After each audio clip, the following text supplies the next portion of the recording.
Hello everybody, welcome to this video. It's a continuation in the series on Spies by Michael Frayn, and as you probably now know, I actually have a guide to Spies available in the shops at Waterstones, W.H. Smith's, as well as on the internet on Amazon. It's part of the Faber Educational Edition series, so what you get is the complete novel of Spies and then 80 pages of analysis that I've written, so do pick up a copy in all good bookshops. So I want to talk to you today about structure analysis in Spies, and the structure of this novel is incredibly complex. It's very clever, but also very difficult to understand at times. So let's have a little talk about it. Analysis of structure can take many forms. We can analyse structure at sentence level, looking at the placement of individual words. We can look for juxtaposition, repetition, and other structural features. But it's also useful to consider the structure of a whole text. And the Greek philosopher Aristotle was one of the first people to analyse whole text structure. In his work Poetics, basing his ideas primarily on the genre of tragedy, Aristotle suggested that all texts must contain a complication, a turning point, and a denouement. The turning point, according to Aristotle, was a shift in fortune from good to bad or bad to good. The complication involved the events leading up to the turning point, and the denouement focused on the events following the turning point. Now, in the 19th century, building on the work of Aristotle, the German novelist Gustav Freytag analysed the structure of five-act plays, and he proposed that all five-act plays follow the same format, what we see here on the screen. That we have the exposition, the inciting incident, the rising action, the climax, the falling action, and the denouement. I just want to talk about those parts in this video. Now, Spies obviously is not a five-act play, but we can analyse it against Freytag's theory, and we need to organise the plot into chronological order to do that, because you know when we read Spies it actually doesn't take place in chronological order all the time. So if we order it in chronological order, we can apply Freytag's theory, and that will help us to understand the structural choices that Michael Frayn is making. Now, it's important to point out that you can actually think about Freytag's pyramid in lots of different ways. So what I'm going to talk about now is just one way of thinking about it. You might think, well, couldn't this be the climax, that sort of thing. But in my theory, the exposition, of course, is the first part of the story where the reader's introduced to the characters and setting. Now, in Spies, the exposition takes place in chapter 2, because in this chapter we meet young Stephen and his friend Keith. We learn immediately the nature of their friendship. The setting of the Close is introduced, along with the contextual setting of World War II, and other key characters are introduced in this chapter, including Mr. and Mrs. Hayward, Stephen's parents, Auntie Dee, and Uncle Peter. The inciting incident, then, is the moment in a text where a problem is introduced, a problem which will ultimately build up to the climax, and everything that occurs before the inciting incident simply establishes the background detail required to understand the main plot. So, of course, in Spies, the inciting incident comes at the end of chapter 2 with Keith's revelation that his mother is a German spy. And at this point, it's interesting to note how, when we lay out the text chronologically, Spies clearly conforms to Freytag's theory of structure.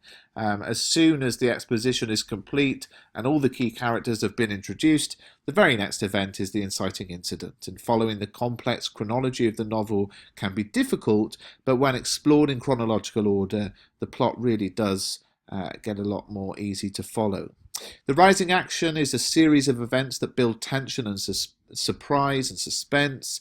In Spies, this includes Stephen and Keith spying on Mrs. Hayward and reading her diary. The unexplainable disappearance of Mrs. Hayward also functions as part of the rising action, although the reader knows she's not actually disappearing as the boys imagine. The climax, then, is the moment of greatest tension in a text, and at this moment the main character comes face to face with the conflict and ultimately has a choice to make.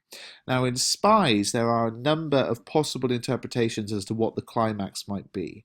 So to help us understand the climax, we need to establish 2 points. First, as we can see on the visual pyramid here, it must occur around the midpoint of the text, which would place the climax in or around chapter 6 in Spies. And second, the main character must have a choice to make. I think often when you apply Freytag's pyramid to a text, it's very difficult to work out what the climax is because there's so many big events, but it's important that it's about halfway through and the main character has a choice to make.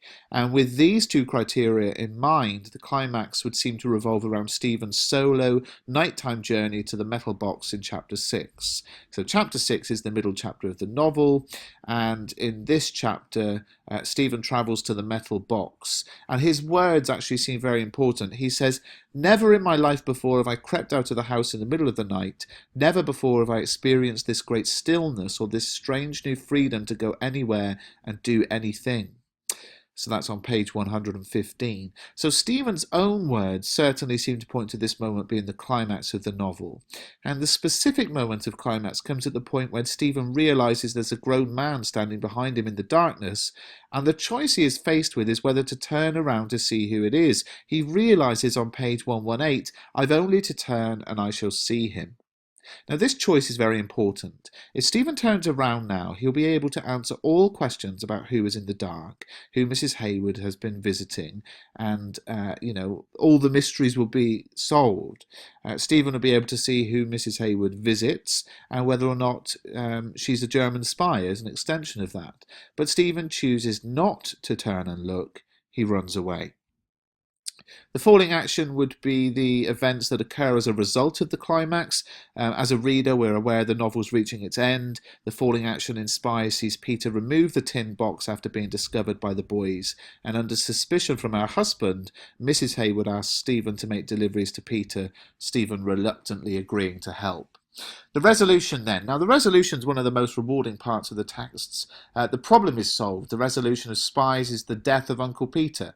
And as a result of his death, Mrs. Hayward no longer makes the visits to the barns. There's no longer any suspicious activity to spy on. Keith and Stephen stop spending time together. Barbara Beryl moves on to another romantic interest. Everything comes together.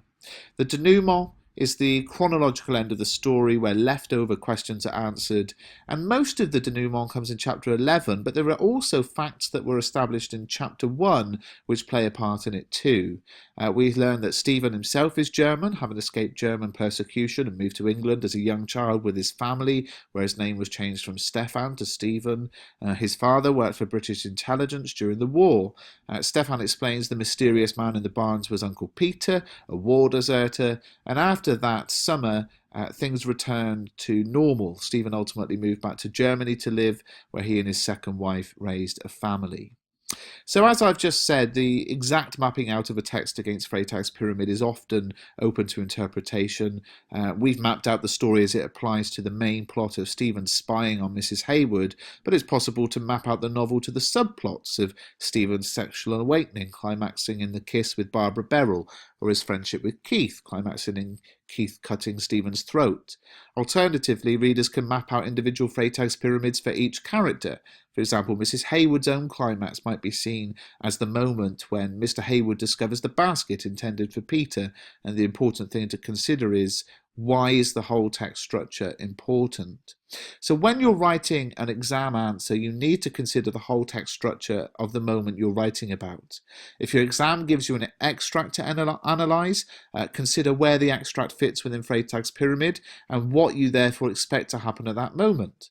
For example, chapter 1 subverts our expectations as a reader. We expect a traditional exposition, an introduction to character and setting, but we don't get this until chapter 2.